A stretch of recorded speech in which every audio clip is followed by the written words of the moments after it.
Jusqu'à maintenant, on a vu comment simplement gérer l'UI de notre application à travers des composants. Euh, Maintenant, ce qui pourrait commencer à être intéressant de savoir faire, c'est séparer notre logique de notre vue. Pour la simple et bonne raison que, d'abord, ça fait partie des bases de la programmation, hein, chacun sa responsabilité. Les composants sont responsables de l'affichage de la vue et uniquement ça.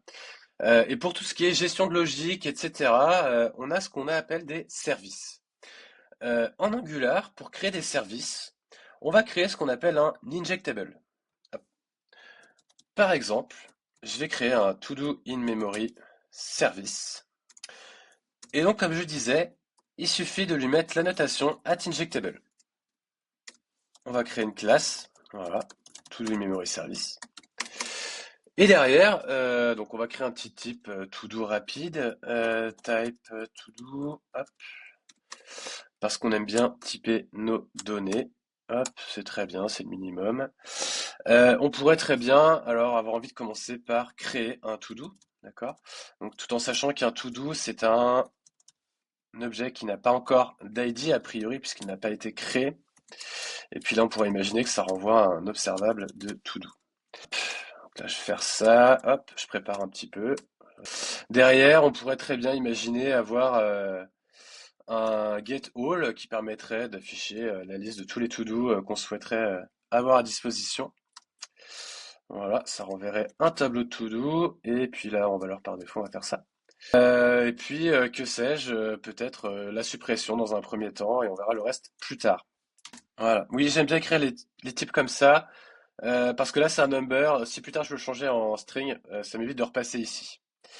Donc ça renverrait à rien, le to-do ou nul si rien n'a été supprimé. Voilà, hop, on peut envoyer. Donc ça, c'est un service. Ça contiendrait toute notre logique de gestion de to-do. Donc là, on voit très bien que c'est un peu orienté crude quand même. Mais peu importe. L'idée, c'est d'avoir tout ce qui est logique, opération, etc. au sein de ce service pour les to-do, plutôt que de l'avoir dans notre composant. Les avantages. Le premier, ça centralise. Voilà, toute la logique propre au to-do, elle est centralisée ici dans un service à part. Donc on sait où le trouver.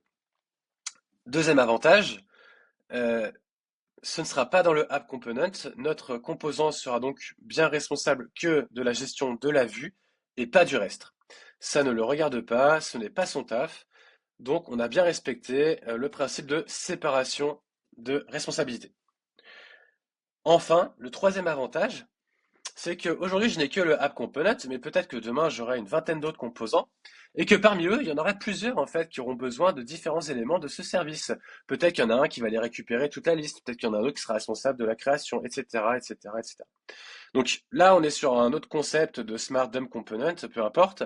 Mais l'idée, c'est que on n'aura pas besoin de dupliquer toute cette logique, ou en tout cas de la séparer, de la dispatcher.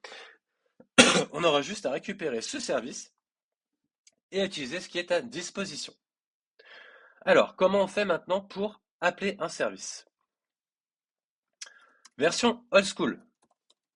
On crée un constructeur, hop, un to-do service. Ça, c'est l'ancienne façon de faire.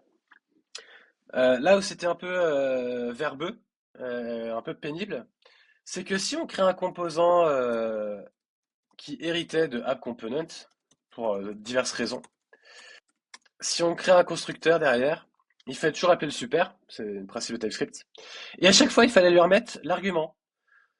Voilà, donc à chaque fois il fallait remettre ça, ici, là, hop, voilà. Alors là, il aime pas en plus parce qu'il dit que doit avoir un override, da. Ok, très bien. Bref, ça c'était l'ancienne façon de faire. Donc là, il râle parce qu'en plus, il aime pas du tout que ça ne tente pas comme il faut. Il fallait mettre protected, hop, voilà, protected. Voilà, là, il râle plus. Mais tout ça pour dire que lui, en fait, il voudrait peut-être y accéder, ou même peut-être pas, et dans tous les cas, il est obligé de se palucher ça. C'est lourd, c'est verbeux, c'est moche, et là on en a qu'un seul, hein. Si on avait 4 ou 5 dépendants, ça serait pire.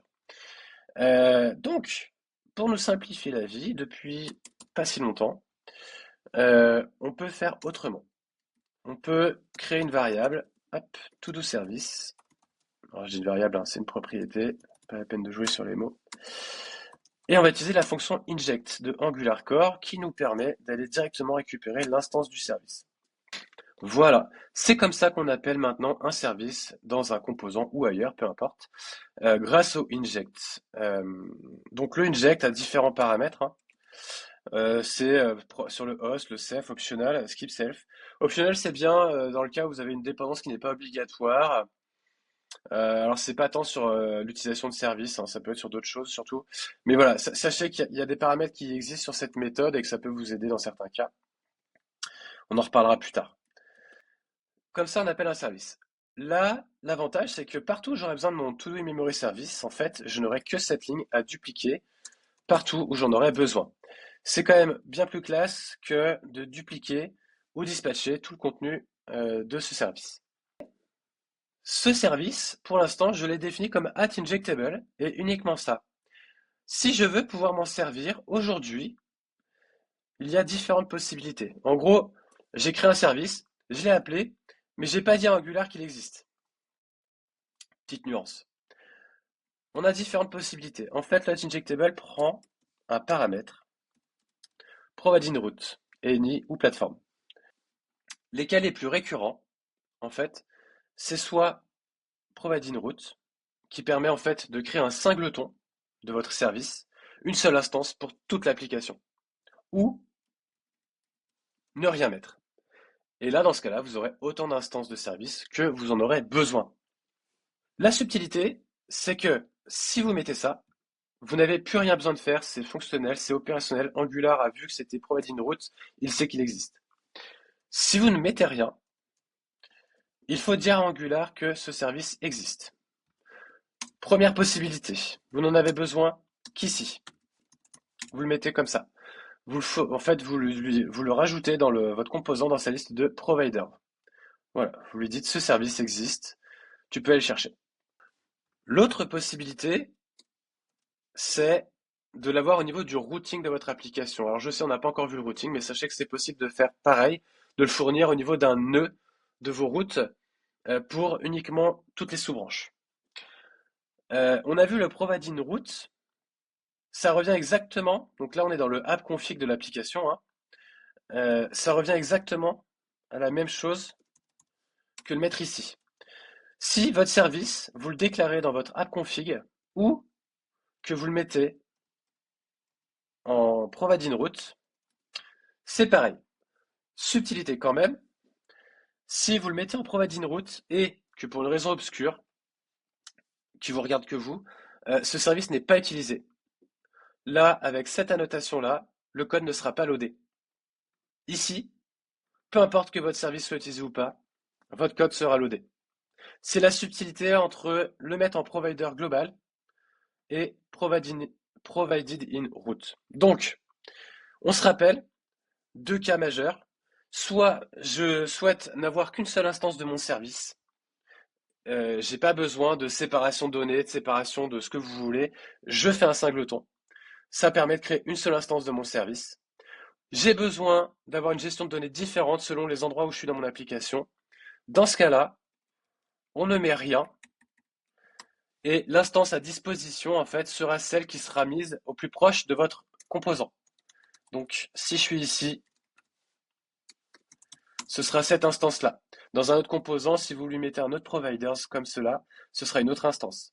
Si vous mettez dans votre app component ce provider ici, que dans votre routing plus bas dans un nœud, vous mettez un autre provider de to-do in memory service, pour toutes les sous-branches, ce sera la définition dans le routing qui prendra compte. Voilà.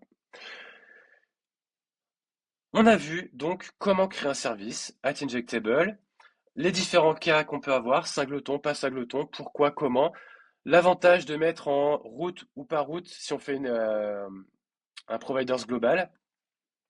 On a vu comment récupérer notre service d'un autre composant. On a vu l'intérêt de créer ça au niveau de la séparation des responsabilités, de la lisibilité, de la maintenabilité du code. Je pense qu'on a fait le tour.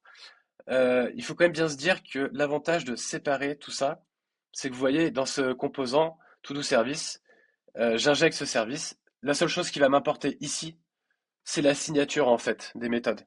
Post, le paramètre, ce que ça renvoie. Finalement, les détails d'implémentation, mon composant s'en fiche. Là, c'est du in-memory. Si dedans, je commence à mettre du HTTP ou du GraphQL ou de ce que vous voulez, tant que les signatures de méthodes sont respectées, ça n'aura pas d'impact sur son utilisation ici. Pensez-y, c'est important de se simplifier la vie.